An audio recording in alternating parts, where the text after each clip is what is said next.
Head over to Bomas, where Felix Koskei, the head of public service, is currently presiding over the launch of the State Corporation Advisory Committee, and he is currently speaking. Watch.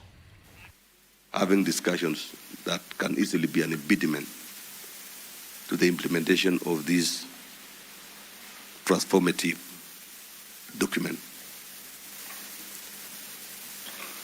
As the speakers have mentioned, this document is a live document. We know it may not be perfect, but it's a document that we can make sure that we implement it so that we see of order and coherence in our state corporations, universities, and other agencies. We have had discussions with critical stakeholders. We had one yesterday afternoon with Public Service Commission, and there's a team that have already been set to streamline few issues here and there that may bring conflict between institutions. And therefore, we want to walk the talk as we are adjusting, amending areas that may not necessarily, that may bring some few conflicts here and there.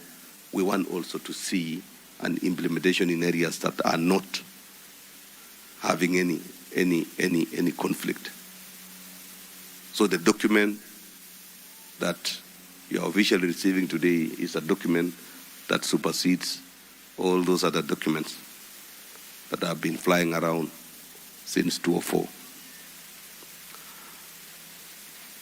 Secondly, His Excellency the President has directed that he wants to see a functioning government, a government that is coherent, a government that consoles, a government that its institutions are working together. And there is no better example than the people you see in front of you. The office of Deputy President is represented by the Chief of Staff. The office of the Prime Cabinet Secretary is represented by the Chief of Staff. And therefore, if the top are working as one and are pushing the agenda with the same speed, reading from the same page, I expect all of us, wherever we are, to ensure that we work as one government that aims at delivery of services to the citizens of this country. We want to see efficiency, ladies and gentlemen.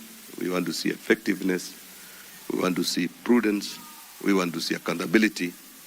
And more importantly, we want to see transparency, where we are accountable to the people of Kenya, and therefore we want to see more and more public participation in whatever we are doing.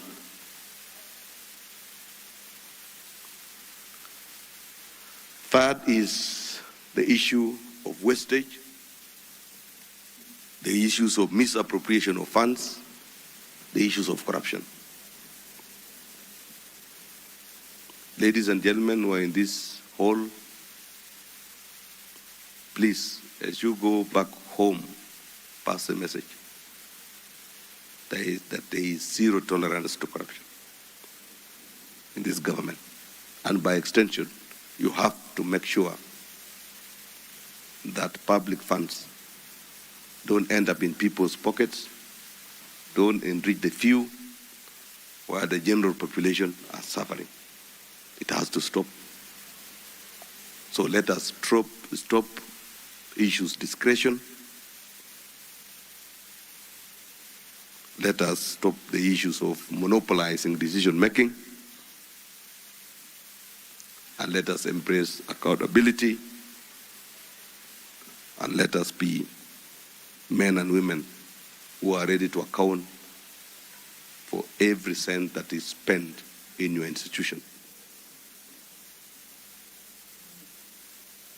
We are on the warpath, and I'm sure you've been seeing many of your colleagues falling by the wayside, and many are busy writing statements every day.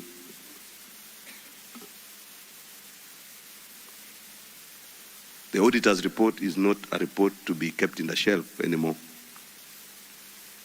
There are a whole array of members of investigators and analysts who are checking on those documents.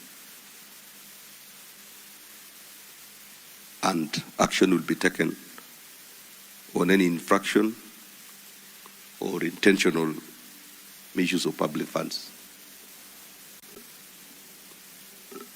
State Corporations Advisory Committee has been revamped.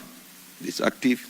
Inspectorate of State Corporations, you'll be seeing them coming around every other time. We have afresh constituted the tribunal to be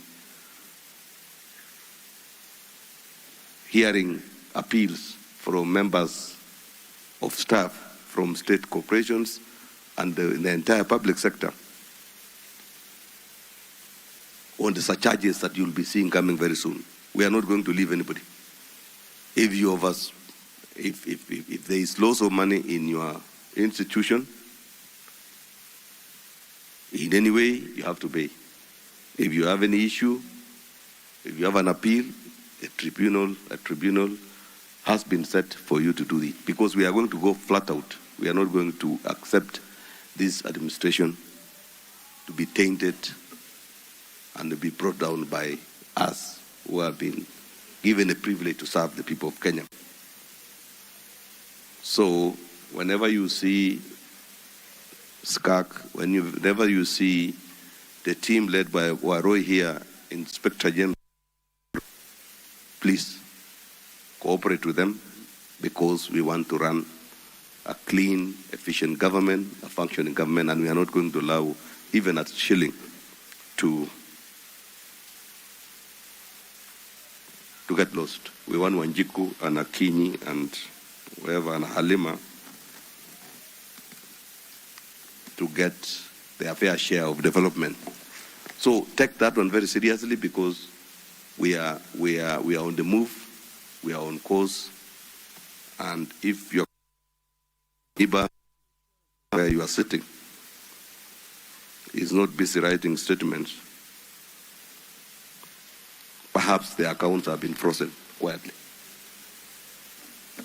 So it is a serious campaign, it's a serious initiative, and we have to do it. Being led by Ethics and Anti-Corruption Commission, Director of Criminal Investigation, and the entire security investigation team, that we are saying, please, let us move the path of honesty and professionalism.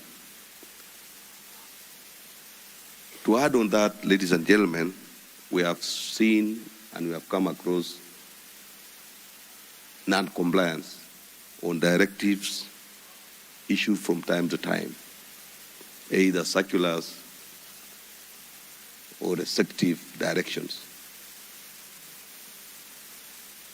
One thing that has come out is a blatant leasing out of government land across, misuse of assets from government by parastatal heads and the boards,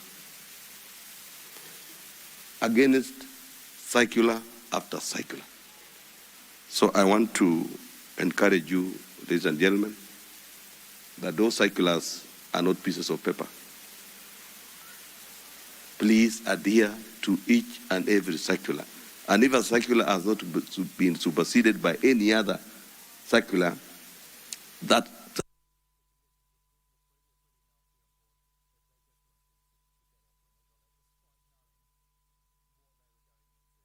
Is the State Corporations Advisory Committee launch happening at the Bomas of Kenya, being presided over by the Head of Public Service, Felix Koskei, with the whole idea of just providing management, terms of conditions and service for state officers. Our very own Giverson Minor is our eyes and ears on the ground.